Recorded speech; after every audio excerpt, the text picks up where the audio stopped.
নওশাদ চৌধুরী বললেন, ভাই কী বলবে বলো, আর আমরাও তোমার কাছে কিছু কথা জানাতে চাই, আগে তোমরা বলো। রওশন চৌধুরী সোজা গলায় বললেন, আইজার বিয়েটা আদনান শাহাদাত কারোর সাথেই দিতে চাই না বলতে আমি আর শাওনের মা কাউকেই এত ইচ্ছুক নেই। কারণ হলো ঈশান আইজাকে ভালোবাসে। যদি আইজার বিয়ে হয় ঈশানের সাথেই হবে। নওশাদ চৌধুরী আর মাহমুদা চৌধুরী দুজনে চোখ চাওয়াচাই করেন। তারাও এটাই ঠিক করেছিলেন, আইজার বিয়েটা শানের সাথে দিলে তারা সব থেকে চিন্তামুক্ত হতেন। আর তারা বড় ভাই রওশন চৌধুরী যখন বলছে, তাহলে এখন চোখ বন্ধ করে রাজি হওয়া যায়। রওশন চৌধুরী নওশাদ চৌধুরীকে বললেন, দেখ ভাই, আমি তোর বড় ভাই, তোর খারাপ আমি চাইবো না।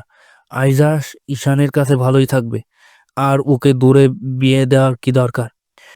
ভাই আমরাও এই চেয়েছিলাম, কিন্তু আয়জা আর শান কি এতে রাজি হবে? বিশেষ করে শান আর আয়জাকে একসাথে বসে কথা বলা দরকার। রওশন চৌধুরী মনে মনে বললেন, এমনিতেই ছেলের আবার মুখে কিছু আটকাচ্ছে না, এর মধ্যেও আবার সবার সামনে বসিয়ে কথা বললে মান ইজ্জত কিছু থাকবে না। নওশাদ চৌধুরী মাহমুদা চৌধুরীকে বললেন। তুমি যাও তো শান, আর আয়জাকে ডেকে আনো। মাহমুদা চৌধুরী যাবেন এমন সময় রওশন চৌধুরী আমেনা চৌধুরীকে কিছু একটা ইশারা করেন। আমেনা চৌধুরীর সাথে সাথে মাহমুদা চৌধুরীকে থামিয়ে বললেন, মাহমুদা, ওদের ডাকিস না, দুজনেই হয়তো ঘুমিয়ে পড়েছে, সকালেই ডেকে কথা বলবো, আর এত উড়া তারা নেই। এই শুনে রওশন চৌধুরী তপ্ত শ্বাস ফেলে মনে মনে বললেন, হ্যাঁ, তাড়াহুড়া নেই, তোমার ছেলেকে দেখলে বুঝবে কতটা ওরা তারা বাঁধিয়ে দিয়েছে। এখন সংখ্যায় আসি, কালকে যেন সবার সামনে কিছু না বলে। রওশন চৌধুরী আর আমেনা চৌধুরী নিজেদের রুমে এসে বসলেন।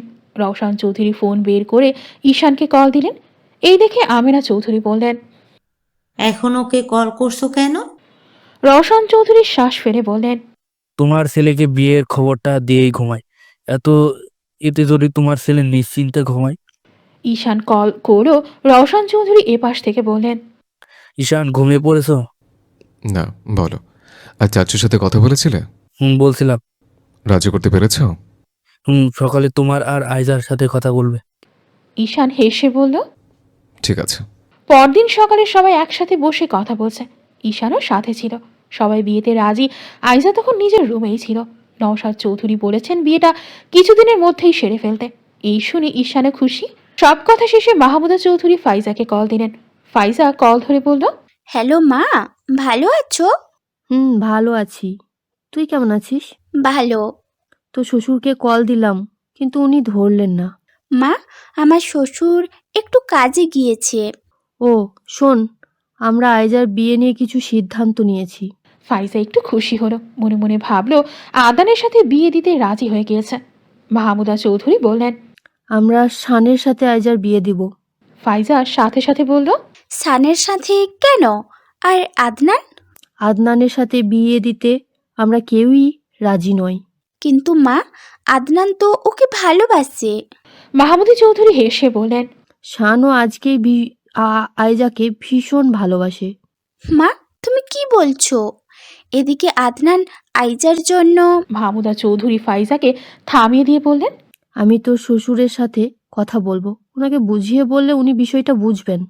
মা, আদনান খুব ভালো ছেলে, ওর সাথে আইজা ভালোই থাকবে। তোমরা ভেবে দেখো মা। আমরা ভেবেই সিদ্ধান্তটা নিয়েছি, শানের সাথে আইজার বিয়ে হবে। আর আদনানের প্রস্তাবে বাড়ির কেউই রাজি না। এই শুনে ফাইজা বলল, মা, আইজা কি সানকে বিয়ে করতে রাজি? রাজি। ফাইজা ধপ করে বিছানায় বসে পড়ো। সাদমান ওয়াশরুম থেকে বেরিয়ে বলল, কি হয়েছে? কার সাথে কথা বলেছি? মা ফোন করেছিল।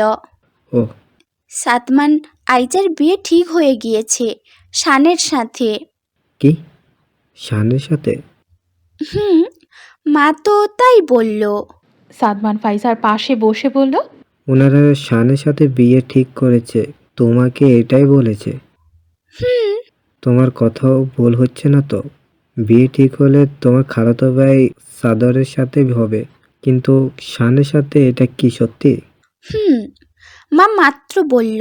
আর এদিকে আদনান, আমার না মাথায় কিচ্ছু ঢুকছে না। ফাইজা মনটা খারাপ করে বসে রইল। সাদমান ফাইজার কাঁধে হাত রেখে বলল, মন খারাপ করো না। ওনারা আইজাকে বিয়ে না দিতে চাইলে কি করবে বলো?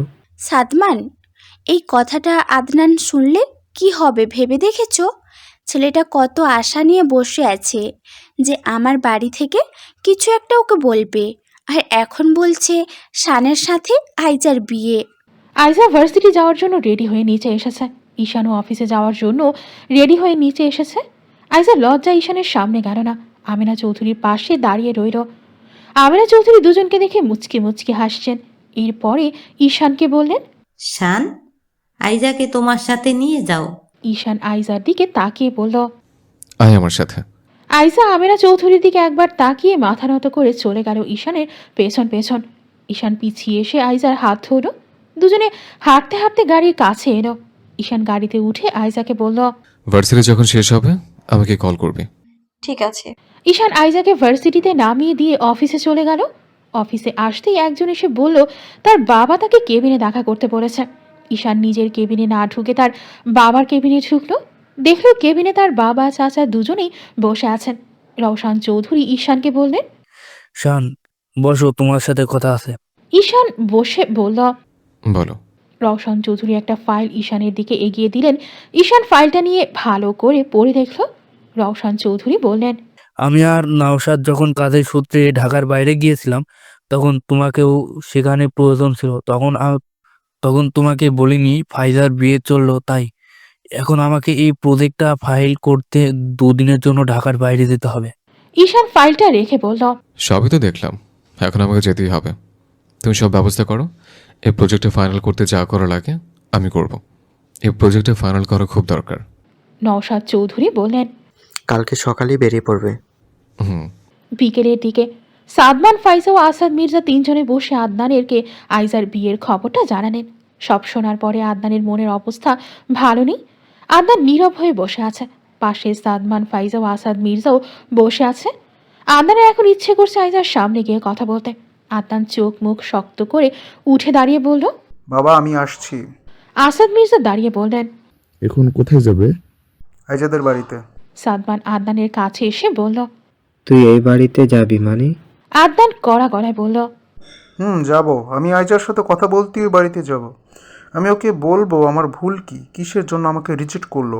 সাদমান কিছু বলবে সেটা আদনান না শুনে হনহন করে বেরিয়ে গেল। এদিকে ঈশান আইজাকে রুমে না পেয়ে নিচে এলো। এসে দেখলো আইজা ড্রয়িং রুমে বসে টিভি দেখছে। ঈশান আইজার পাশে বসে বলল, আইজা, তোর সাথে কিছু কথা আছে। বলো। কালকে আমি অফিসের কাছে ঢাকার বাইরে যাচ্ছি, 2 দিন পরে ফিরবো। আইজা ঈশানের দিকে ঘুরে বলল, তোমাকেই যেতে হবে? বড় বউ বা বাবা তাদেরকে পাঠিয়ে দাও। ঈশান হেসে বলল, আমাকে যেতে হবে। এই বলতে বলতে মাহমুদা চৌধুরী ড্রয়িং রুমে এলেন। আইজা ঈশানের থেকে একটু সরে বসল। মাহমুদা চৌধুরী এগিয়ে এসে ঈশানকে বললেন, সান, ফাইজা ফোন দিয়েছিল, এই বাড়িতে নাকি আদনান আসছে। ঈশান কপালে ভাঁজ এনে বলল।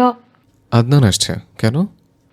মাহমুদা চৌধুরী অস্থির কণ্ঠে বললেন, ফাইজা বলল যে তোর সাথে আইজার বিয়ে ঠিক হয়েছে শুনে আদনান রেগে গিয়ে বাড়ি থেকে বের হয়ে গিয়েছে। বের হওয়ার আগে নাকি বলে এসেছে ও আমাদের বাড়িতে আসছে আইজার সাথে কথা বলতে। ঈশান শক্ত গলায় বলল, আসুক, আইজা এখানে থাকবে, দেখিও কি কথা বলে। কোনো ঝামেলা করিস না, ওই বাড়িতে কিন্তু ফাইজার বিয়ে হয়েছে। ঈশান মাহমুদা চৌধুরীর দিকে তাকিয়ে বলে উঠল। তোমরা এখানে থাকবে। বলতে বলতে আদনান বাড়ির ভেতরে এলো। ঈশান আদনানকে দেখে উঠে দাঁড়ালো, সাথে আইজা উঠে দাঁড়ালো।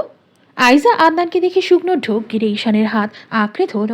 আদনান এগিয়ে আসতেই মাহমুদা চৌধুরী কিছু না জানার ভান করে বলে উঠলেন, আদনান, তুমি এই বাড়িতে? কিছু কি হয়েছে? আদনান মাহমুদা চৌধুরীর সামনে দাঁড়িয়ে বলল, আন্টি আমি আইজার সাথে কথা বলতে এসেছি। মাহমুদা চৌধুরী টের পেলেন এখন এখানে সাংঘাতিক কিছুও ঘটতে পারে। তাই তিনি হাই তুলে আইজার বাবাকে ডাকলেন। ফাইজার বাবা, বাহিরে এসো তো, দেখো আদনান এসেছে। আদনান মাহমুদা চৌধুরীকে পাশ কাটিয়ে সোজা আইজার সামনে গিয়ে দাঁড়ালো। এরপরে আইজাকে বলল, আইজা আমায় কি ভালোবাসো না? আইজা ঈশানের দিকে তাকালো। এরপরে আদনানের দিকে তাকিয়ে বলল, না, আমি আপনাকে ভালোবাসি না। কেন বাসো না আইজা? তুমি তো জানো আমি তোমাকে কতটা ভালোবাসি। তাহলে অন্য কাউকে বিয়ে করতে রাজি হলে কি করে? আমি তো প্রস্তাব নিয়ে এসেছিলাম, এতেও তো রাজি হতে পারতে। ঈশান চোয়ার শক্ত করে বলে উঠল, আদনান, তুমি এখন যাকে কথাগুলো বললে সে এখন আমার হবু বউ, আর তুমি আরেকজনের হবু বউকে এমন কথা বলতে পারো না। আমি অনুমতি দিইনি। আদনান অসহায় চোখে ঈশানের দিকে তাকিয়ে বলল, ভাইয়া, হবু বউ এখনই তো আর আপনাদের বিয়ে হয়ে যায়নি। আপনি অন্তত আমার কষ্টটা বুঝুন। আমি আইজাকে ছাড়া থাকতে পারবো না। ঈশান আইজার দিকে তাকিয়ে বলল। তুই রুমে যা। আইজা ঈশানের হাত ছেড়ে দিয়ে চলে যাবে, ঠিক তখন আদনান আইজার হাত ধরে বলল। আইজা, তুমি যেও না। তুমি এখন চলে গেলে আমি তোমাকে আর পাবো না। ঈশানের রাগ চরম পর্যায়ে উঠে গেল। চোখ বন্ধ করে কড়া গলায় বলল, আদনান, ওর হাত ছাড়, ওকে যেতে দে। আমি ওকে যেতে দিব না। যদি যায় তাহলে আমার সাথেই যাবে। ঈশান ডান বাম না তাকিয়ে আদনানের কলার চেপে ধরে দাঁত চেপে বলল। তুই কি বললি? আবার বল। তোকে অ্যালার্ট করিনি যে তুই ওকে ছেড়ে দে?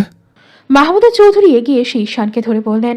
শান, আদনানকে ছেড়ে দে, ও এই বাড়ির মেহমান। ঈশান তেতে উঠে বলল। কিসের মেহমানও? আমি ওকে বলে না আইসাকে ছেড়ে দিতে, ও শুনল না কেন? আরও আমার অনুমতি ছাড়া ওকে ছুঁয়েছে কেন? এই মুহূর্তে রওশন চৌধুরী ও নওশাদ চৌধুরী দুজনেই সিঁড়ি দিয়ে নেমে এসে ঈশানকে ধরেন। ঈশান আদনানের শার্টের কলার এমন করে ধরেছে কেউ ওকে ছাড়াতে পারছে না। রওশন চৌধুরী ছেলেকে বললেন। শান, ওকে ছেড়ে দাও, আমি বিয়েটা দেখছি। ঈশান তার বাবার দিকে তাকিয়ে আদনানকে ছেড়ে দিয়ে বলল। লাস্ট বার তোকে সাবধান করে দিচ্ছে, এরপরে এমন করলে তোকে খুন করে ফেলবো। আদনান তখন নওশাদ চৌধুরীর দিকে এগিয়ে এসে বলল। আঙ্কেল, আমি তো আগে প্রস্তাব নিয়ে এসেছিলাম। আমার মধ্যে ভুল কি ছিল যার জন্য আমাকে রিজেক্ট করে দিলেন? ঈশান আদনানের দিকে তাকিয়ে রাগে ফুঁসছে। এই দেখে রওশন চৌধুরীর সাথে সাথে আমেনা চৌধুরীকে ইশারা করলেন ছেলের কাছে যেতে। আমেনা চৌধুরী ঈশানকে টেনে নিয়ে গিয়ে সোফায় বসালেন, আর রওশন চৌধুরী ও নওশাদ চৌধুরী আদনানকে নিয়ে বাড়ির বাইরে চলে গেলেন। আমেনা চৌধুরী ছেলের পিঠে হাত বুলিয়ে দিতে দিতে বললেন। তুমি এত রেগে যেও না, আদনান বুঝেনি তাই এমন করেছে। ঈশান শক্ত গলায় বলল। বুঝেনি বলে কি এক ভুল বারবার করবে? আমি এবার ছেড়ে দিয়েছি বলে যে পরের বারও ছেড়ে দেব, এটা বলে যাও। আর ওই ফাইজার শ্বশুর বাড়ির সাথে কেউ আইসার বিয়ে নিয়ে কোনো রকম কথা বলবে না। যদি আইসার বিয়ে নিয়ে কাউকে আর একটা কথা বলতে দেখি, ভুলে যাবো সে আমার কে হয়। মাহমুদা চৌধুরী ঈশানকে শান্ত করতে বললেন। তোর কথাই চলবে। আমরা কেউ ফাইজার শ্বশুরবাড়ির লোকেদের সাথে যোগাযোগ করব না, এমনকি ফাইজার সাথেও না। তুই এবার একটু শান্ত হ। আইজা এক কোণে দাঁড়িয়ে ঈশানকে দেখছে। এখন ঈশানের কাছে যেতে ভয় হচ্ছে। মিনিট 5 পরে রওশন চৌধুরী ও নওশাদ চৌধুরী বাড়ির ভেতরে এলেন। মাহমুদা চৌধুরী দুজনের উদ্দেশ্যে বলেন। আদনান চলে গিয়েছে? চলে গিয়েছে। আমি আর ভাইয়ের সাথে কথা বললাম, এরপরে নিজেই রেগে চলে গেল। ঈশান উঠে দাঁড়ালো। আমেনা চৌধুরী ফিস ফিস করে বললেন। শান, আর রেগে যেও না। ঈশান আইজার দিকে তাকালো, এরপরে তার বাবার উদ্দেশ্যে কাট কাট গলায় বলে উঠল। বাবা, আমি কালকে ঢাকার বাইরে যাচ্ছি, 2 দিন পরে ফিরব। এর মধ্যে যদি আদনান আবার এসে এমন করে, তখন এর কারণে আমি আইসাকে এখন এই মুহূর্তে বিয়ে করতে চাই। রওশন চৌধুরী বললেন। কিন্তু এখন বিয়ে, আর তুমি তো সকালে চলে যাচ্ছ। বিয়েটা শুধু পড়িয়ে রাখো, আর আমি এই 2 দিন বাড়িতে থাকবো না। এর মাঝে যে আদনান আসবে না, এর কোনো গ্যারান্টি নেই। ও যখন জানবে আইসাকে বিয়ে করে রেখে গিয়েছে, তাহলে ও আর সাহস পাবে না কিছু বলতে। নওশাদ চৌধুরী রওশন চৌধুরীকে বললেন। শান ঠিকই বলেছে, তুই কাজই রাখ, বিয়েটা এখন পড়িয়ে রাখি। এরপরে শান ফেলে দুমদাম করে বিয়ের আয়োজন করা হবে। রওশন চৌধুরী সম্মতি জানালেন। আইজা বিয়ের কথা শুনে লজ্জা পেয়ে সাথে সাথে সিঁড়ি বেয়ে নিজের রুমে চলে গেল। আইজার রুমে এসে বিছানায় বসে আছে। এমন সময় আমেনা চৌধুরী রুমে ঢুকলেন, হাতে একটা লাল টুকটুকে শাড়ি। তিনি এগিয়ে এসে আইজাকে শাড়িটা দিয়ে বললেন। এই শাড়িটা তোমাকে পরতে হবে। আইজার শাড়িটা হাতে নিয়ে বলল। বড় আম্মু, আমি শাড়ি পরতে পারি না। আমি পরিয়ে দিচ্ছি। মাহমুদা চৌধুরী আইজাকে শাড়ি পরিয়ে দিয়ে আবার নিজের রুমে চলে গেলেন। মিনিট 5 পর তিনি চলে আসলেন আইজার কাছে। তিনি কিছু গহনা নিয়ে এসেছেন। এগুলো আইজাকে দিয়ে বললেন।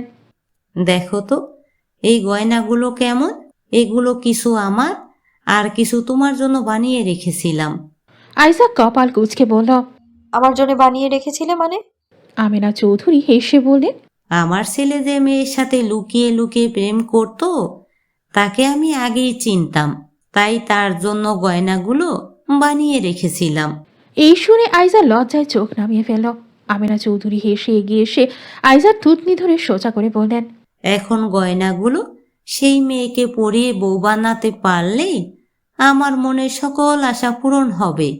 এরপরে মরে গেলেও আফসোস নেই।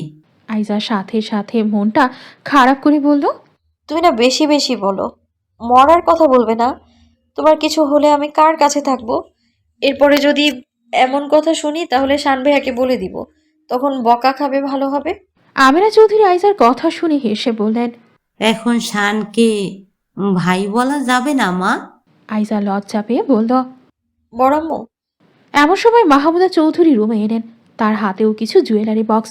তিনি সেগুলো আইজার কাছে দিলেন। আধ ঘন্টার মধ্যেই কাজে আসলেন। আইজার রুমে বিয়ে পড়ানো হলো। বিয়ে পড়ানো শেষে নওশাদ চৌধুরী কাজীকে এগিয়ে দিতে বের হলেন। মাহমুদা চৌধুরী আইজাকে ধরে কাঁদছেন।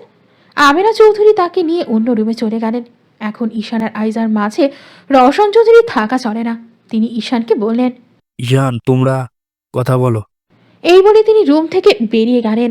সাদত ঘুমিয়ে পড়ার জন্য মাত্রই বিছানায় এসে শুয়েছে। এমন সময় তার মা দরজায় নক করলো।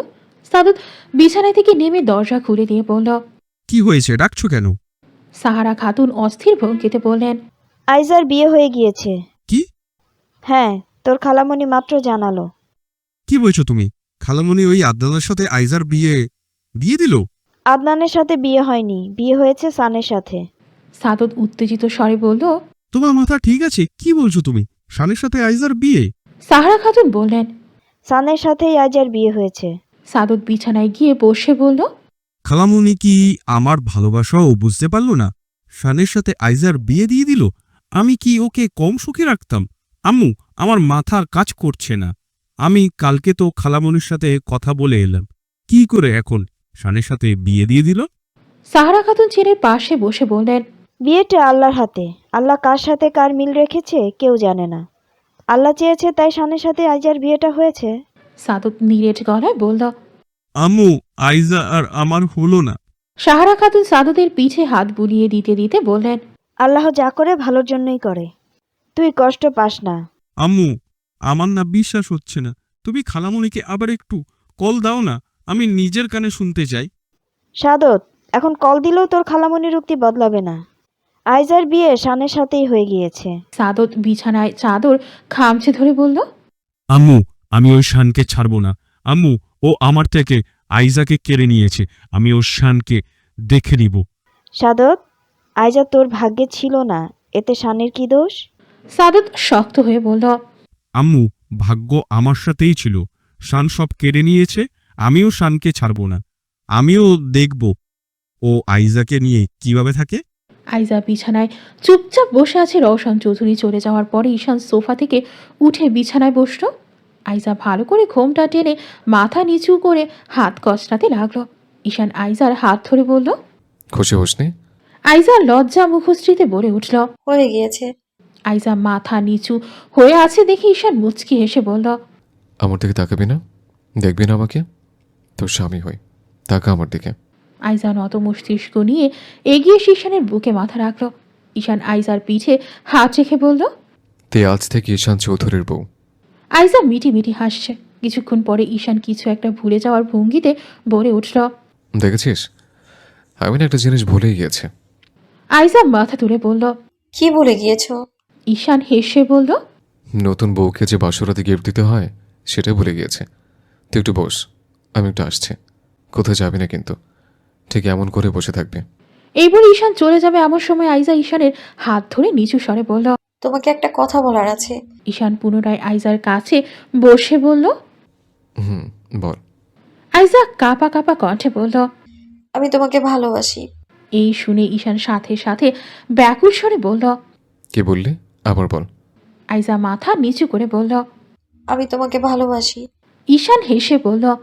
এই কথাটা শোনার জন্য আমি কে না কি করেছি, আর আজ তুই বললি। জানিস, আজ আমার থেকে খুশি কেউ হয়নি। তুই একটু থাক, আমি আমার রুম থেকে আসছি। ঈশান অস্থির পায়ে বেরিয়ে গেল। আজ সে সত্যিই খুব খুশি হয়েছে। আইজা তাকে নিজে থেকে বলেছে ভালোবাসে।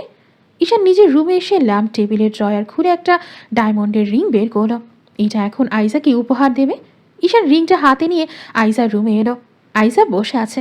ঈশান এসে আইজার পাশে বসে বলল। তোর হাতটা দে। আইজা হাতটা বাড়িয়ে দিল। ঈশান রিংটা বের করে পরাবে এমন সময় তার ফোন বেজে উঠল। ঈশান রিংটা না পরিয়ে ফোনটা বের করে দেখল সাদতের ফোন। ঈশান কল রিসিভ করতেই ওপাশে থেকে সাদত কান্নারত কণ্ঠে বলল। হ্যালো শান ভাইয়া। হ্যাঁ বলো। ভাইয়া, আমি আর রাজ একটু কাজে বেরিয়েছিলাম। ফেরার পথে গাড়িটা অ্যাক্সিডেন্ট করেছে। রাজ অনেক ব্যথা পেয়েছে। বাড়িতে বলতে সবাই চিন্তা করবে। আমি একা একা কি করব বুঝতে পারছি না।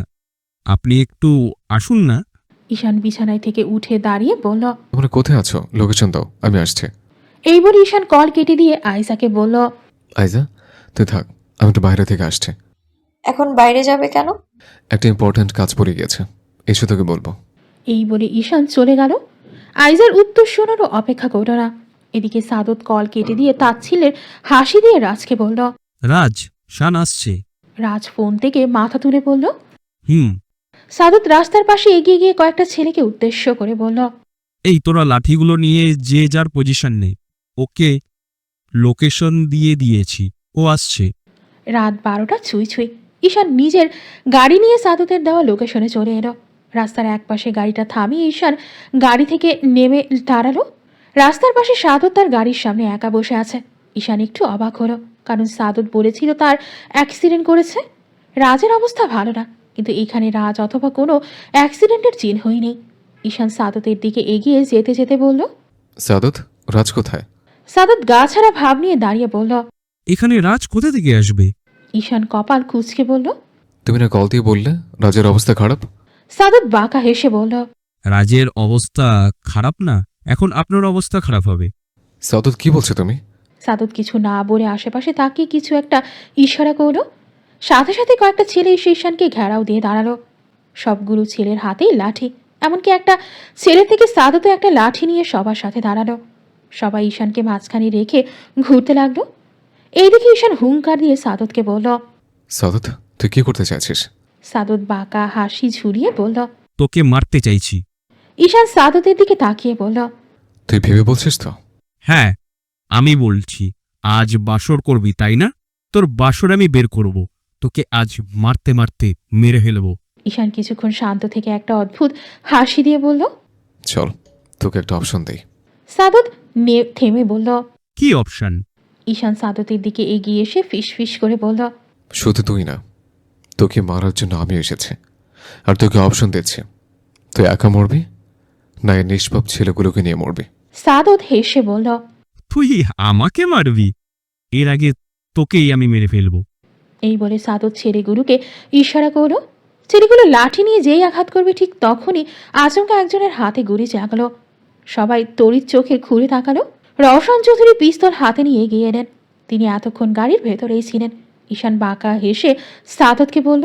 তোকে বলেছিলাম, কিন্তু তুই তো বিশ্বাস করলি না। সাদত একটুও ঘাবড়ালো না, শান্ত হয়ে দাঁড়িয়ে রইল। যে ছেলেটার হাতে গুলি লেগেছে সব ছেলেগুলো ওই ছেলের কাছে দাঁড়িয়ে রইল। রওশন চৌধুরী এগিয়ে এসেই ঈশানের হাতে পিস্তলটা দিয়ে বললেন। তোমার যাকে ইচ্ছে তাকে মারো, থানা পুলিশ আমি সামলে নিব। ঈশান সাদতের মুখোমুখি হলো। সাদতও পিছিয়ে যাওয়ার জন্য আজ আসেনি, হয় আজ মারবে নয় মরবে। ঈশান সাদতের কানে ফিসফিস করে বলল। তোর উপরে চরম লেভেলের রাগ উঠে গিয়েছে। প্রথমত তুই আমাকে মিথ্যা বলে এখানে এনেছিস। তুই যদি বলতি যে আমাকে মেরে ফেলতে চাস, তাহলে আমি অনেক আগে আসতাম। আর দ্বিতীয়ত, আজ বিয়ে করেছি, নতুন বউকে অপেক্ষা রেখেছি। এখন কি তুই বউকেই পাবো না? তোর খালাতে বোন এতক্ষণে ঘুমিয়ে পড়েছে, তাই বাসরটা করা হলো না। এখন রাতটা তো কাটাতে হবে, তাই তোকে মারতে মারতে রাতটা কাটাবো। ঈশান, তোমার গুরুত্বপূর্ণ কাজ হয়ে গেলে গাড়িতে চলে এসো। আমি গাড়িতে গিয়ে বসলাম। বাবা, যাও। ঈশান সাদতের কাঁধে হাত রেখে ওকে নিয়ে রাস্তার পাশে বসল। সাদতকে আসছে পৃষ্ঠে ধরে বসে আছে ঈশান। সাদত নড়াচড়া করেও ছুটতে পারছে না, শুধু রাগে ফুঁসছে। ঈশান সাদতকে ধরে বলল। নড়াচড়া করলেও আজ আর মুক্তি নেই তোর। তুই আমার বাসরে জল ঢেলে দিয়েছিস, সেই জলে এখন তোকে ডুবিয়ে রাখবো। তুই ছাড় আমায়। পাচ্ছিস? এই তোর সাহস? এই সাহস নিয়ে আজ বিয়ে করতে চেয়েছিলে? তুই আমার সাহস নিয়ে প্রশ্ন তুলিস না। ঈশান এক হাতে মুখ ছাপিয়ে বলল। এই, তোর সাহস হয় কি করে আমাকে মারার? তুই জেনে বুঝে মস্ত বড় ভুল করে বসলে। সাদত কিছু বলবে, ঈশান তখনই গর্জে উঠল। কোনো ভুল করিনি আমি, যা করেছি ঠিকই করছি। আইজা আমার হবে না তো। ঈশান দাঁতে দাঁত চেপে বলল। এখন যদি তোকে মেরে ফেলে, তাহলে আইজা তোর হওয়ার কোনো চান্সই নেই। ছাড় আমায়। ঈশান দাঁতে দাঁত চেপে বলল। একবার জারে মেরে দেব। রওশন চৌধুরী গাড়িতে বসে ছেলের দিকে তাকিয়ে আছেন। ঈশানকে তখন তাড়াহুড়ো করে বেরিয়ে যেতে দেখে তিনিই কিছু একটা আঁচ করতে পেরেছিলেন, তাই নিজেও সাথে এসেছেন। আর ঈশান সাদতের কল কেটে দেওয়ার পরে সাদতের মাকে কল দিয়ে সবটা শুনেছে। ঈশান সাদতের গলায় পিস্তল ঠেকিয়ে বলল।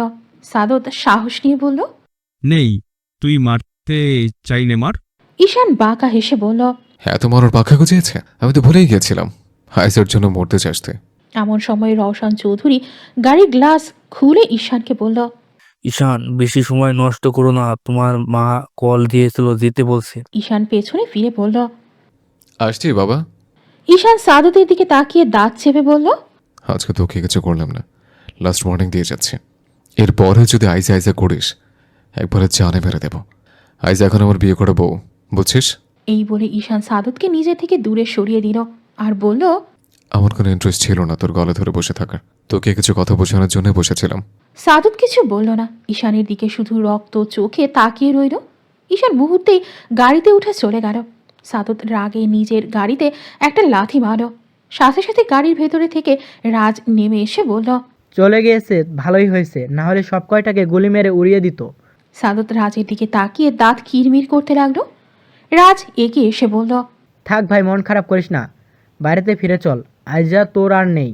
সাদত ধমকে উঠে বলল, এই তুই চোখের সামনে থেকে শর্ত। এতক্ষণ তো সরেই ছিলাম, আর আমাকে তখন লুকিয়ে থাকতে বললি কেন? আমি তোকে ওর সামনে আনতে চাইনি, তোকে দেখলে বুঝতো তুই এই প্ল্যানের সাথে জড়িয়েছিলি। অবশ্য ভালোই হয়েছে, বেঁচে গিয়েছি।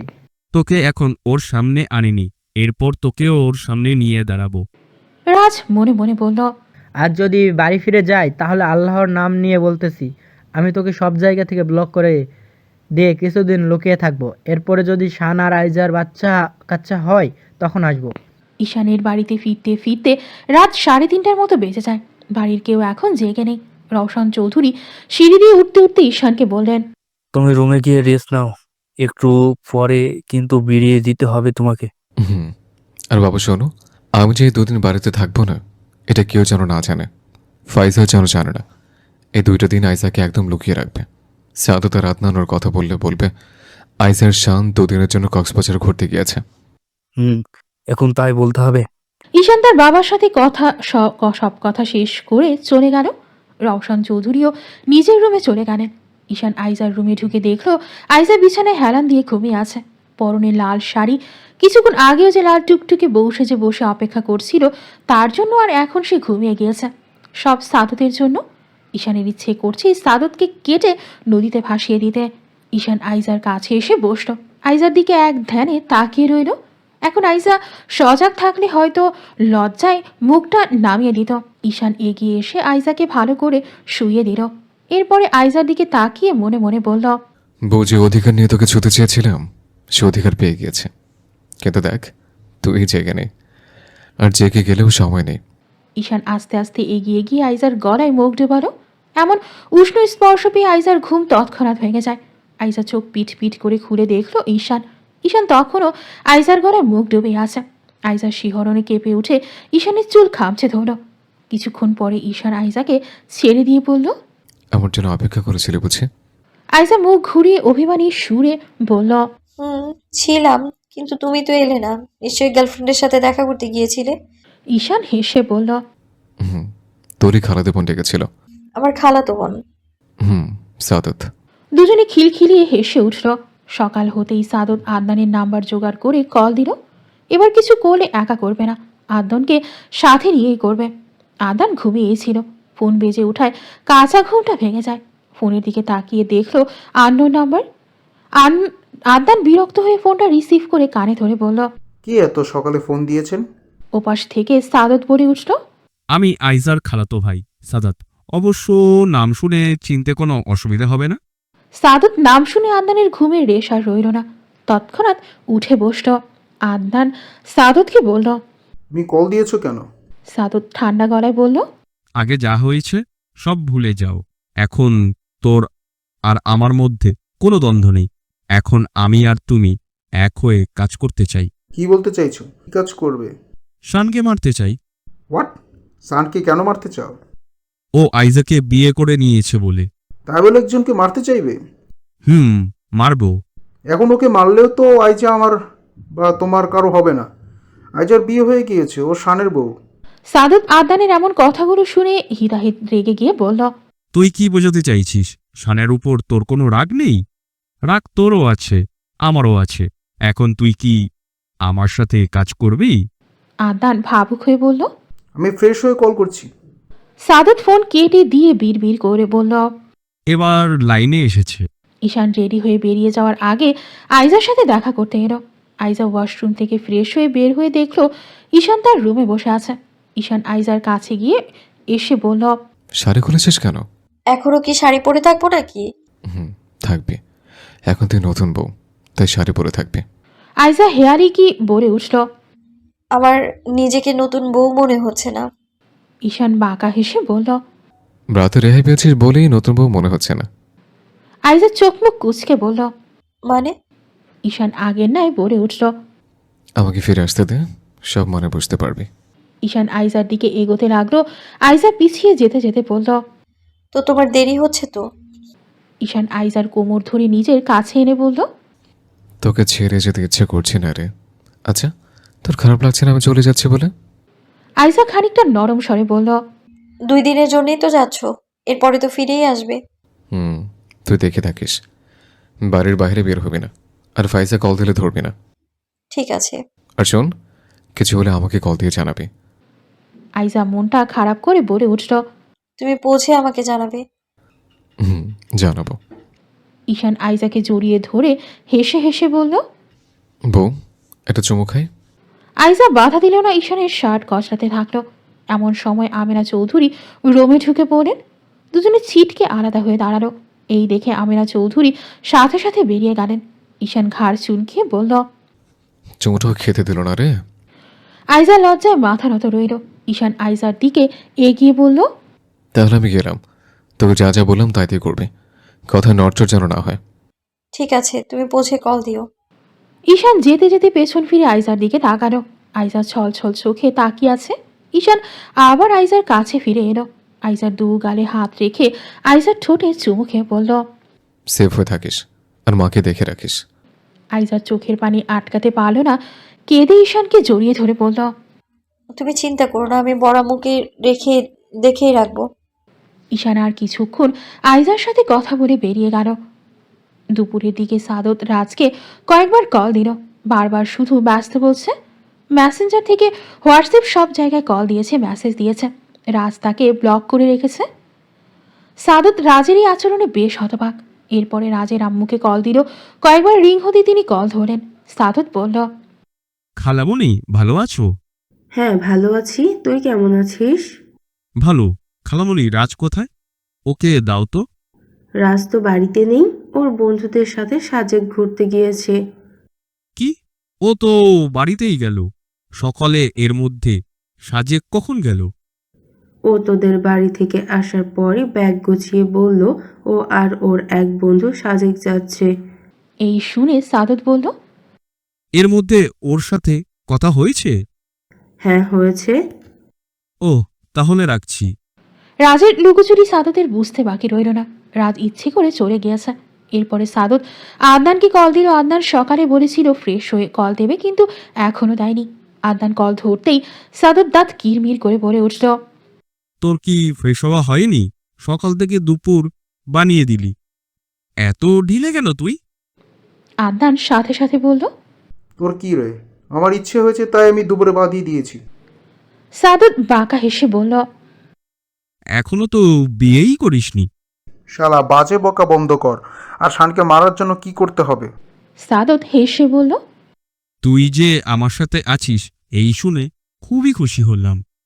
তোর সাথে আছি। এখন বল, তোর কাছে কোনো প্ল্যান আছে? ওকে কিছু একটার ফাঁদে ফেলতে হবে। রাতে ওকে অ্যাক্সিডেন্টের বাহানা দিয়ে ফাঁদে ফেলেছিলাম, কিন্তু মারতে পারিনি। ওর বাপ এসে বাঁচিয়ে দিয়েছে। এই আদনান ওপাশে থেকে রেগে বলল। তুই আমার সাথে কথা বলে ডাকতি, দুজন একসাথে থাকলে ওর বাপও বাঁচাতে পারতো না। ভুল জায়গায় ভুল কাজ করে ফেলেছি। আদনান বাঁকা হেসে বলল। একজনকে মারতে এমন ভুল করে বসিস, তাহলে বিয়ের পরে কি করবি? বউয়ের জায়গায় আবার শালিকে ধরে আনিস না।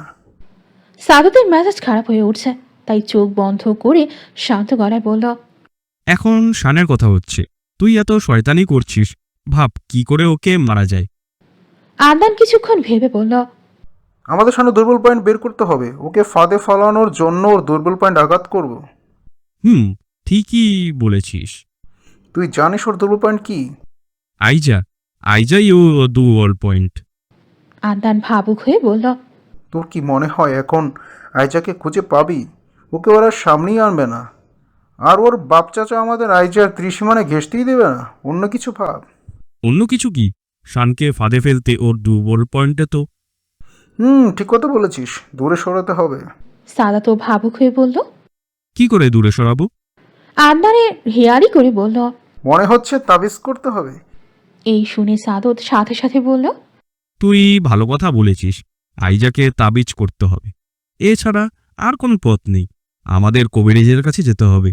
তোর কাছে ভালো কোনো কবিরাজ আছে? আমি কোথায় পাবো কবিরাজ? গ্রামে গেলে পাওয়া যাবে। আমার তো গ্রামে কোনো আত্মীয় বা মেহমান বাড়ি নেই, তোর আছে? আদনান কিছুক্ষণ ভেবে বলল, আমার খালার বাড়ি গ্রামে। তাহলে আজ চল। আজকে গিয়ে ফিরতে ফিরতে রাত হবে, কালকে চল। ঠিক আছে, আর শোন, কাজ তো। আদনান এক অদ্ভুত হাসি দিয়ে বলল, আরে হবে। ঠিক আছে। পরদিন সাদত আদনানের সাথে ওর খালার বাড়িতে গেল। আদনান তার খালা রাজিয়া বেগমের সাথে কথা বলে সেখানে একটা কবিরাজ বাড়ি গেল। রাজিয়া বেগম অনেকবার জানতে চেয়েছেন তাদের এই কবিরাজ বাড়ি যাওয়ার কারণ কি। আদনান বলেছে তার বন্ধুর দেওয়া কাজে এখানে কবিরাজের কাছে এসেছে। রাজিয়া বেগম একটু সাইডে গিয়ে আসাদ মির্জাকে ফোন দিয়ে সবটা জানালেন। আসাদ মির্জা বললেন, ওরা যে কিছু করতে না পারে ওদের ফিরিয়ে দিতে বলো। রাজিয়া বেগম কবিরাজ বাড়িতে এসে কবিরাজের সাথে আগে কথা বলতে ঢুকলেন। কবিরাজ ছিল একজন মহিলা।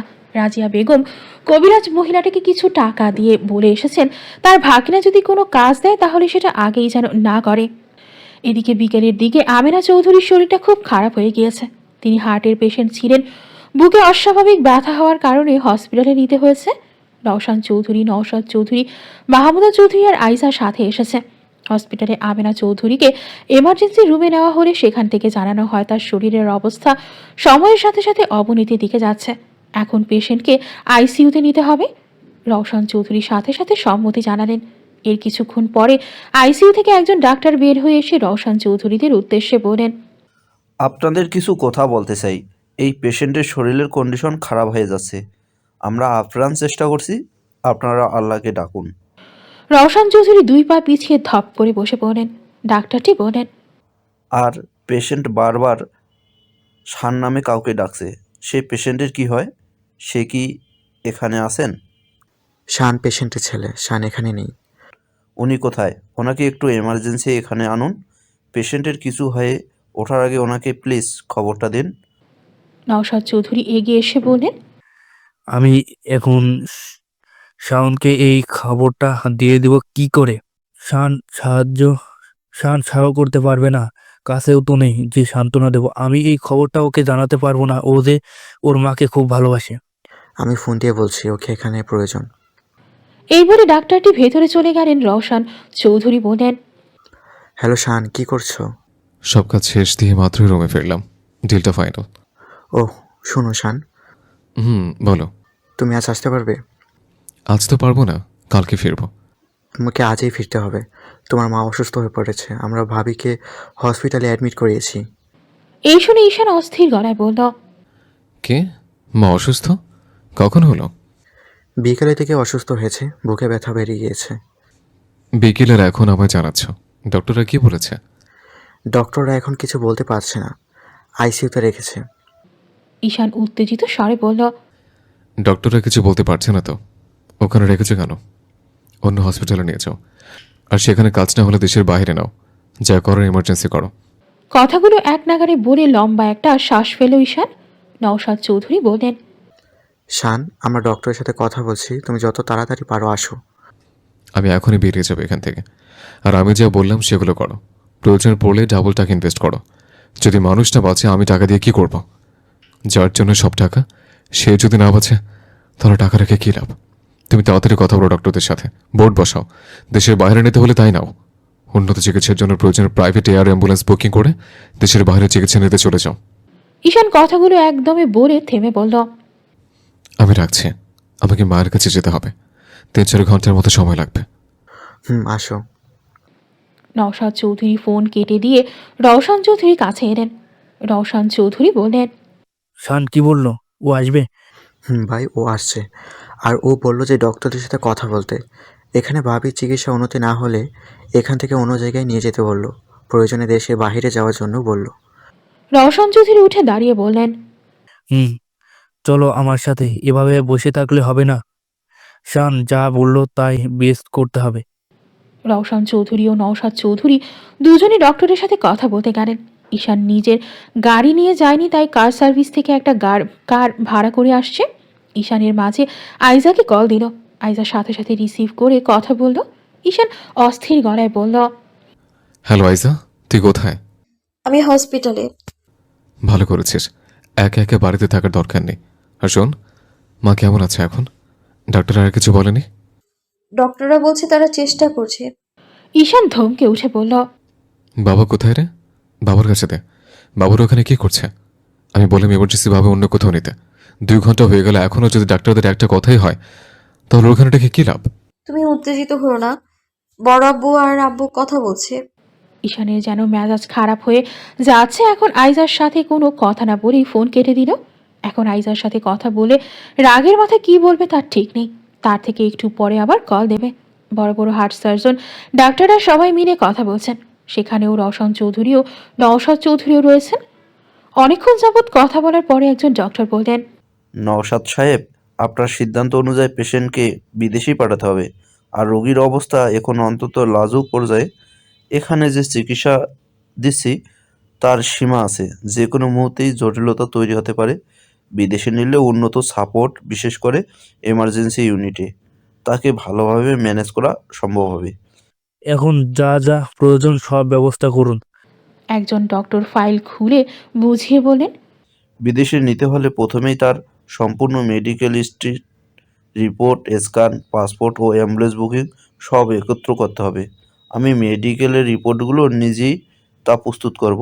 এরপর যে হাসপাতালে নিতে চান তাদের কাছ থেকে অ্যাকসেপ্টেন্স লেটার লাগবে, আমরা সেটাও ব্যবস্থা করে দিচ্ছি। ফিট টু ফ্লাইট সার্টিফিকেটও লাগবে, যেটা আমি করিয়ে দিচ্ছি। এরপর এয়ার অ্যাম্বুলেন্স বুকিং হলে আমাদের দল রোগীকে স্টেবিলাইজড করতে শুরু করবে। রওশন চৌধুরীর পাশে থাকা একজন ডক্টর, যিনি আমেনা চৌধুরীকে আগে থেকেই চিকিৎসা করতেন, তিনি রওশন চৌধুরীকে সান্ত্বনার স্বরে বলেন, চিন্তা করবেন না, রোগীর জন্য প্রয়োজনীয় লাইফ সাপোর্ট, মনিটরিং সব কিছু এয়ার অ্যাম্বুলেন্সেই থাকে। তবে সময় নষ্ট করা যাবে না। আপনারা দ্রুত করুন। আরও ঘন্টা 2 সময় লাগলো সব কিছু ঠিক হতে। এখন শুধু ঈশানের অপেক্ষা। ঈশান এলেই চলে যাবে। ঈশান হসপিটালের সামনে নেমে দৌড়ে ভেতরে চলে গেল। আইসিইউ এর সামনে এসে থেমে দাঁড়ালো। মায়ের সাথে দেখা করতে অল্প সময়ের জন্য ডক্টররা ভেতরে ডেকে নিল ঈশানকে। ঈশান মায়ের সাথে বেশ কথা না বলে বাহিরে চলে এলো। ঈশান বের হতেই রওশন চৌধুরী ঈশানকে সবটা জানালেন। সব ব্যবস্থা হয়ে গিয়েছে। ওদিকে মাহমুদা চৌধুরী ড্রাইভারকে নিয়ে হসপিটালে এলেন। তিনি বাড়িতে গিয়েছিলেন আমেনা চৌধুরী, রওশন চৌধুরী ও নওশাদ চৌধুরীর পরার জন্য জামা কাপড় আর কিছু প্রয়োজনীয় জিনিস আনতে। ডক্টররা জানালেন পেশেন্টের সাথে যাওয়ার জন্য তারা আপাতত এখন 2 জন যাওয়ার ব্যবস্থা করছেন। রওশন চৌধুরী নওশাদ চৌধুরীকে বলেন, তাহলে চলো, শান থাকুক এখানে। শান দ্বিমত পোষণ করে বলল, বাবা তুমি নয় থাকো, আমার চাচু যাচ্ছে। না শান, তুমি থাকো, আমরা দুজনেই সামলাতে পারবো। আর একজন ডক্টর সাথে নিয়ে যাচ্ছি। এছাড়া তোমার মায়ের সুবিধার্থে একজন মহিলা নার্সও হায়ার করা হয়েছে। না চাচ্ছু, আমি মায়ের সাথে যাব। ছেলে হয়ে কীভাবে দূরে থাকবো বলো? রওশন চৌধুরী শক্ত গলায় বললেন, শান তুমি থাকো, প্রয়োজন পড়লে পরে তুমি চলে আসবে এখানে। এখন আমাদের দুজনকে যেতে দাও। আর এখন সময় নষ্ট করতে চাচ্ছি না, এখনই রওনা হয়ে যাবে। তুমি ভাবি আর আইজাকে নিয়ে বাসায় যাও। ঈশান আর কথা বাড়ালো না রওশন চৌধুরীর সাথে। কথা বাড়ালে আরও দেরি হয়ে যাবে। ঘণ্টাখানিক পরে ঈশান আইজা ও মাহমুদা চৌধুরীকে নিয়ে বাড়িতে এলো। মাহমুদা চৌধুরী ফ্রেশ হয়ে ঈশানের জন্য রান্না করতে এলেন। সাথে আইজাও এসেছে। ঈশান বাড়িতে এসে নিজের রুমে ঢুকে দরজা বন্ধ করে আছে। ঈশান বের হয়নি এখনো। আইজা ঈশানের একটা প্লেটে খাবার বেড়ে ঈশানকে দিতে ওপরে এলো। ঈশানের রুমটা এখনো বন্ধ। আইজা কয়েকবার ডাক দেওয়ার পরে ঈশান দরজা খুলে দিল। আইজা ভেতরে ঢুকে টি টেবিলের ওপরে খাবারের প্লেটটা রেখে বলল, তুমি খেয়ে নাও কিছু। ঈশান বিছানায় বসে গম্ভীর গলায় বলে উঠল, এখন খেতে ইচ্ছে করছে না, খাবারগুলো নিয়ে যা।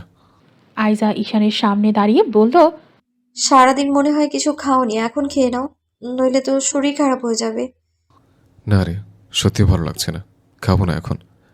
আইজা ঈশানের মুখ পানে তাকিয়ে বলল, আমি খাইয়ে দিলে না করবে? ঈশান মাথা নাড়িয়ে না বোঝালো। এরপরে আইজা খাবারের প্লেট আনতে যাবে, ঠিক তখনই ঈশান আইজাকে ধরে নিজের কাছে এনে দাঁড় করালো। ঈশান বসা অবস্থায় আইজাকে জড়িয়ে ধরল। ঈশানের গরম নিঃশ্বাস আইজার বুকে গিয়ে ঠেকছে।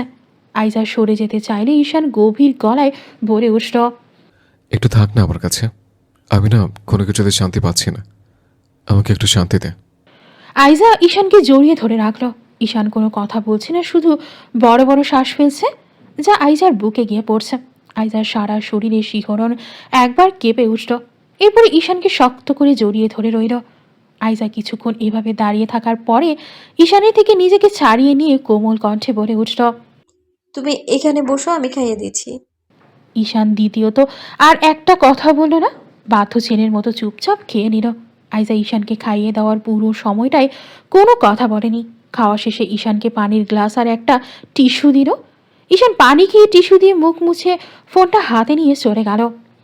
আইজার রুম থেকে বের হতেই দেখলো ঈশান ততক্ষণে বড় বড় পা ফেলে সিঁড়ির মাঝখানে চলে গিয়েছে। আইজা এটো প্লেটটা এনে সিনে রাখলো। মাহমুদা চৌধুরী খুব চিন্তায় রয়েছেন। তিনি আইজাকে বললেন, আইজা এবার তুই খেয়ে নে, দেরি করিস না, অনেক রাত হয়েছে, খেয়ে ঘুমিয়ে পড়। আইজা হাত ধুতে ধুতে বলল, তুমি খেয়েছো? না, আমার খেতে একটু দেরি হবে। ও। আইজা রাতের খাবার খেয়ে নিজের রুমে চলে গেল। রুমে এসে বিছানায় হেলান দিয়ে বসল। এরপরে তার বড় আম্মুর জন্য দোয়া পাঠ করতে করতে ঘুমিয়ে গিয়েছে। আধ ঘন্টা পরে মাহমুদা চৌধুরীর ডাকে আইজার ঘুমটা ভেঙে যায়। চোখ পিট পিট করে তাকিয়ে বলল, কি হয়েছে? মাহমুদা চৌধুরী বললেন, শান বাড়িতে ফেরেনি এখনো। আইজা কপালে ভাঁজ ফেলে বলল, কি, এখনো ফেরেনি? কল দিয়েছিলে? দিয়েছিলাম, ধরছে না। আমি কল দিচ্ছি। আইজা ফোন হাতে নিয়ে ঈশানের নাম্বারে কল দিল। অনেকবার কল দিতে দিতে ঈশান কল রিসিভ করলো। আইজা এপাশে থেকে বলে উঠল। ওপাশে থেকে ঈশানের ছোট্ট একটি উত্তর এলো, হ্যালো, কোথায় তুমি? অনেক রাত হয়ে গিয়েছে, এখনো বাড়ি ফিরছো না কেন? ফিরছি। এই বলে ঈশান ফোন কেটে দিল। আর মাহমুদা চৌধুরী আইজাকে বললেন, শান কি বললো? বললো ফিরছি, আর কিছুই বললো না। মাহমুদা চৌধুরী বিছানায় বসে বলেন, ছেলেটার মন ভালো নেই, ও আর কি বলবে। শোন, তুই ওর রুমে যা, ওকে এখন একা থাকতে দেওয়া যাবে না, না হলে দেখবি ভাবি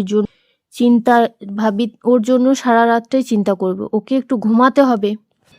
আইজা মাথা নাড়িয়ে বিছানা থেকে নেমে বলল, আমি যাচ্ছি। আর তুমি জেগে থেকো না, তুমিও রুমে গিয়ে একটু ঘুমাও। মাহমুদা চৌধুরী উঠে বললেন, আর শোন, ফোনগুলো কাছে রাখিস, তোর বাবা আর বড় আব্বু কল দিতে পারে। হ্যাঁ। আইজা বিছানা থেকে তার ফোনটা হাতে নিয়ে চলে গেল। আর মাহমুদা চৌধুরীও তার রুমে গেলেন। আইজা ঈশানের রুমে এসে সোফায় বসল। হালকা হেলান দিয়ে আতশোয়া হয়ে বসে রইল। ঈশান রুমে ঢুকে দরজা লাগিয়ে দিয়ে বিছানায় গিয়ে বসল। সামনেই চোখ যেতেই দেখলো আইজা সোফায় ঘুমিয়ে গিয়েছে। ঈশান তৎক্ষণাৎ বিছানা থেকে নেমে আইজার দিকে এগিয়ে গেল। মনে মনে ভাবল, রাত তো কম হয়নি, হয়তো তার জন্য অপেক্ষা করতে করতে ঘুমিয়ে পড়েছে। ঈশান আইজাকে আস্তে ধীরে কোলে তুলে নিয়ে বিছানায় শুইয়ে দিল। এরপর আইজাকে জড়িয়ে ধরে নিজেও শুয়ে পড়ল। ভোরের দিকে ঈশানের ফোন বেজে উঠল। এক নাগারে ফোন বাজতে থাকায় আইজার ঘুমটা ভেঙে যায়। আইজা চোখ পিট পিট করে খুলে দেখলো ঈশানের বুকে শুয়ে আছে সে। এরপরে তড়িঘড়ি করে ঈশানের থেকে নিজেকে ছাড়িয়ে নিয়ে ফোনটা হাতে নিল। স্ক্রিনে দেখলো রওশন চৌধুরী ফোন দিয়েছে। আইজা বিছানা থেকে নেমে ব্যালকনিতে চলে গেল। হ্যালো, বড়াব্বু। বড়াম্মু কেমন আছে এখন? তোমার বড় আম্মুকে এখানে অ্যাডমিট করিয়েছি, 3-4 ঘন্টা একটু স্টেবল হয়েছে। ডাক্তাররা হার্টের একটা অপারেশন করতে চায়। আলহামদুলিল্লাহ।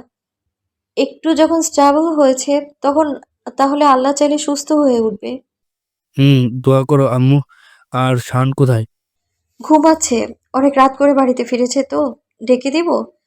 না না, ডাকো না, ওকে ঘুমাতে দাও। আর শান উঠলে তোমার বড় আম্মুর কথা ওকে জানিও। আচ্ছা বড়াব্বু, জানাবো। আইজা ফোনে কথা বলা শেষ করে রুমে ফেরল। এসে দেখলো ঈশান জেগে গিয়েছে। আইজা এগিয়ে গিয়ে ফোনটা ঈশানকে দিয়ে বলল। ঈশান সাথে সাথে বলল, বড়াব্বু ফোন দিয়েছিল। কে বলল? মা কেমন আছে? বড়াব্বু বলল এই 3-4 ঘন্টায় বড়াম্মুর শরীরের কন্ডিশন একটু স্টেবল হয়েছে, আর বড়াম্মু নাকি একটা হার্টের অপারেশন করবে। আলহামদুলিল্লাহ। এই বলে ঈশান বিছানা থেকে নেমে ওয়াশরুমে চলে গেল, আর আইজা নিজের রুমে চলে গেল। আইজা ফ্রেশ হয়ে নিচে থেকে নেমে কিচেনে এলো। এরপরে ঈশানের জন্য কফি বানিয়ে ওপরে চলে গেল। ঈশানের রুমে কফিটা রেখে আবারও নিচে চলে এলো। মাহমুদা চৌধুরী এখনও রুম থেকে বের হননি দেখে আইজা নিজেই রান্না বসিয়ে দিল। এর একটু পরেই মাহমুদা চৌধুরী কিচেনে এলেন। আইজা সাথে সাথে মাহমুদা চৌধুরীকে তার বড় আম্মুর কথা জানালো। মাহমুদা চৌধুরী মেয়েকে সরিয়ে নিজে রান্না করতে শুরু করলেন। ঘণ্টাখানেক পরে ঈশান নিচে নেমে এলো। মাহমুদা চৌধুরী আইজাকে বললেন, শান আসছে, এই খাবার টেবিলে নিয়ে ওকে খেতে দে। আইজা কিচেন থেকে একে একে খাবারের বাটিগুলো টেবিলে রাখলো। এরপরে ঈশানকে খেতে দিল। ঈশান খাওয়া শেষ করে উঠে দাঁড়িয়ে আইজাকে বলল, আইজা, খাবার খেয়ে আমার রুমে আসিস তো একটু। আইজার সম্মতি জানিয়ে বলল, আচ্ছা, খেয়ে আসছি। ঈশান সিঁড়ি বেয়ে উপরে চলে গেল। আইজা টেবিলে বসে খাবার খেয়ে ঈশানের কথা মতো তার রুমে এলো। আইজা ঈশানের রুমে এসে দেখলো ঈশান ফোনে কথা বলছে। ঈশান আইজাকে ইশারা করে কাছে যেতে বলল। আইজা এগিয়ে গিয়ে ঈশানের পাশে বসল। ঈশান রওশন চৌধুরীর সাথে কথা বলছে। রওশন চৌধুরী জানালেন আজই অপারেশন করতে হবে, কয়েক ঘন্টা পরেই অপারেশন। রওশন চৌধুরী ঈশানকে বললেন চিন্তা না করতে, ওখানে তার এক বন্ধু ছিলেন, সেও এসেছে। ঈশান কথা বলে কিছুটা নিশ্চিন্ত হলো। তার মা যে আগের থেকে একটু রেসপন্স করতে শুরু করেছে, তাহলে সুস্থ হবে। সবটাই আল্লাহর হাতে। এর মাঝে কেটে গেল 1 সপ্তাহ। আজ সন্ধ্যায় ঈশান অফিস থেকে বাড়িতে ফিরতেই রওশন চৌধুরী ফোন দিলেন। ঈশান ড্রয়িং রুমে বসেই কথা বলল। রওশন চৌধুরী ফোন দিয়েছে শুনে মাহমুদা চৌধুরীও এসে সোফায় বসলেন। হ্যালো বাবা, মা কেমন আছে এখন? ওপাশ থেকে রওশন চৌধুরী বললেন, শান, ডাক্তাররা জানিয়েছে এখন চিন্তার কোনো কারণ নেই, আগের থেকে অনেকটা সুস্থ হয়েছে। যাক, আলহামদুলিল্লাহ। আল্লাহর কাছে লাখ লাখ শুক্রিয়া, তিনি চাইলে সব পারেন। ডক্টর আর কি বলেছে বাবা? বলেছে আরো কয়েকদিন ট্রিটমেন্ট চলবে। তুমি আমাদের নিয়ে চিন্তা করো না, তুমি ওদিকে অফিসটা সামলাল দাও। ঠিক আছে বাবা। আর আমার এক বন্ধু আছে ওখানে, ও আমাদের সাথেই আছে, তুমি কোনো চিন্তা করো না। ঈশান তার বাবার সাথে কথা বলা শেষ করে ফোন কেটে দিয়ে মাহমুদা চৌধুরীকে মায়ের কথা জানালো। এরপরে ঈশান আইজাকে খুঁজল।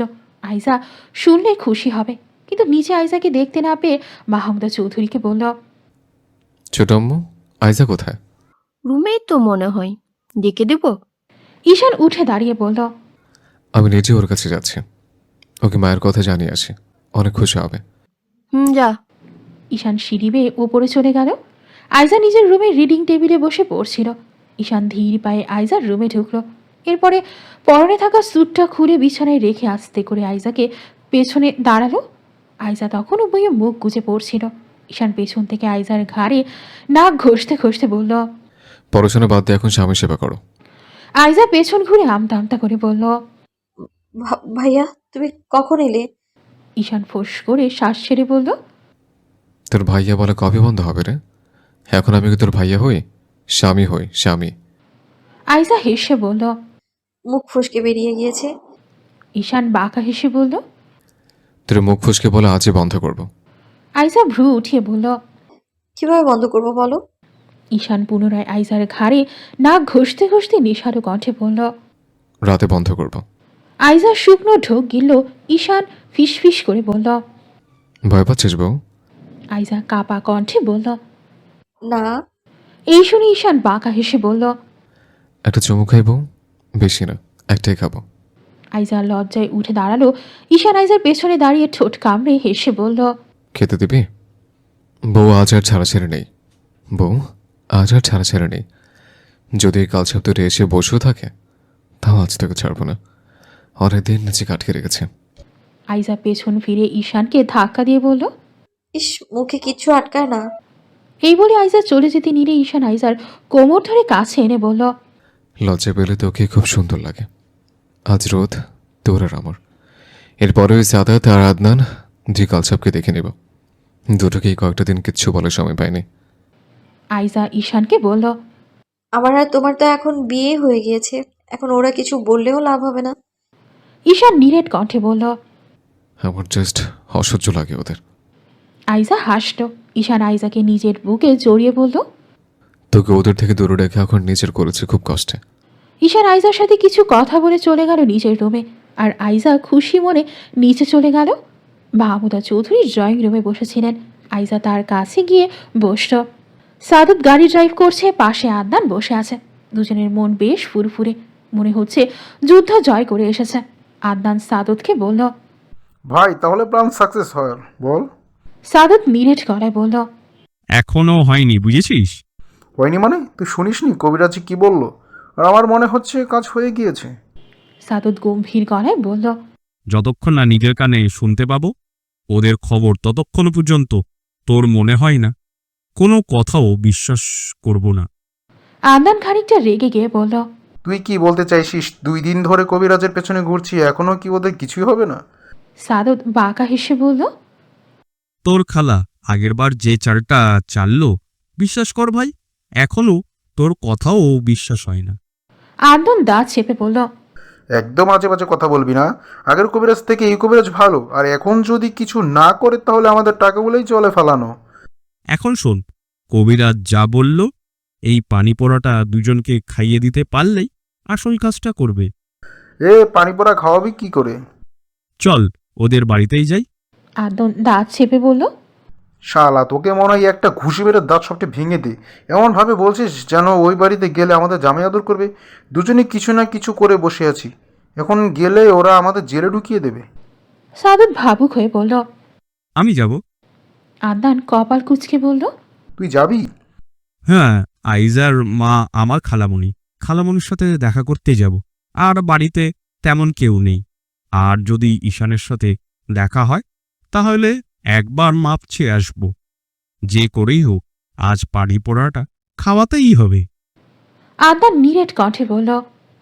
ভাই সাথে সাথে কাজ করবে তো? সাদত মাথা দুলিয়ে বলল। কাজ করবে, এখন শুধু দুজনকে খাইয়ে দিতে হবে। আদনান সাদতের দিকে ঘুরে বলল।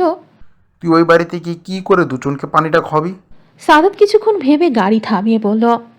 যা, একটা হাফ লিটার পানির বোতল কিনে নিয়ে আয়। পানির বোতল দিয়ে কি করবি? তোর গাড়িটা পানি নেই? সাদত রাগি চোখে তাকালো। আদনান হাসার চেষ্টা করে বলল। যাচ্ছি। আদনান একটা পানির বোতল কিনে নিয়ে এলো। সাদত পানির বোতলটা নিয়ে পানি ফেলে দিয়ে পড়া পানিটা ভরে রাখল। এই দেখে আদনান সাদতের কাঁধে হাত দিয়ে বলল। ভাই তুই এত টেকনিক জানিস? সাদত বাঁকা হেসে গাড়ি স্টার্ট দিল। এরপরে রওনা হলো আইজাদের বাড়ির উদ্দেশ্যে। কিছুক্ষণ পরে আদনান সাদতকে বলল। ভাই তুই এই পানিটা আইজার শানকে কি করে খাওয়াবি?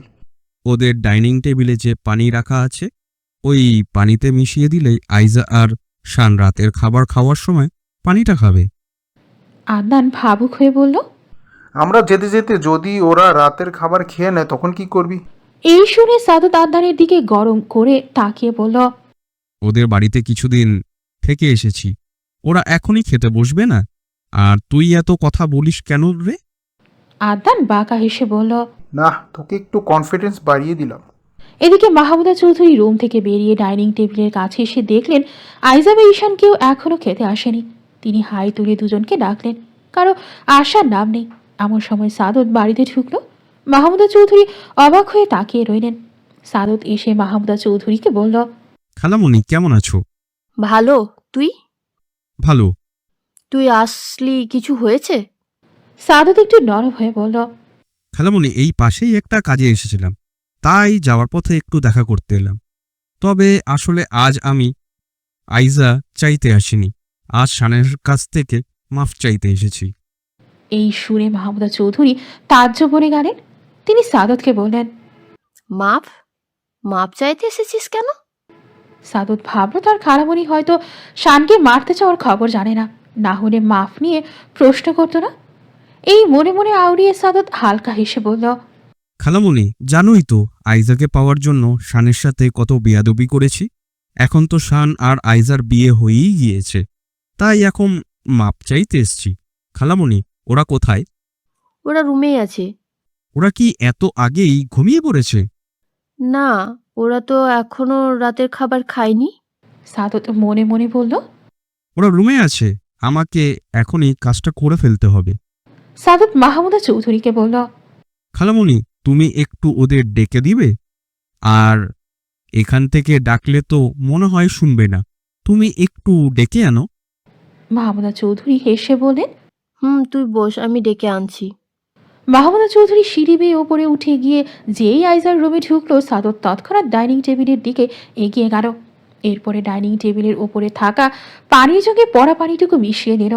মিনিট 5 পরে মাহমুদা চৌধুরী ঈশানও আইজা নিচে এলো। আইজা ঈশানের পেছন পেছন আসছে। ঈশান কিছু বলার আগেই সাদত বলে উঠল। শান ভাই ভালো আছেন? ঈশান গম্ভীর গলায় বলল। ভালো। তুমি? ভালো। ভাইয়া, এই পাশেই একটা কাজে এসেছিলাম, তাই যাওয়ার পথে দেখা করতে এলাম। আর আপনার সাথে অনেক বেয়াদবি করেছি ভাইয়া, সেইগুলো ছোট ভাই মনে করে মাফ করে দিবেন। এই কথা শুনে ঈশান মনে মনে বলল। এই শালে ভালো হলে কি করে? এ তো ভালো হওয়ার কথা না। নিশ্চয় অন্য কিছু ঝামেলা পাকাতে এসছে। যে আইজার জন্য আমাকে মারতে চেয়েছিল সে মাফ চাওয়ার প্ল্যান নয়। ঈশান সাদতের সাথে টুকটাক কিছু কথা বলল। কথা শেষ করে সাদত মাহমুদা চৌধুরীকে বলল। খালামণি, এখন আসি?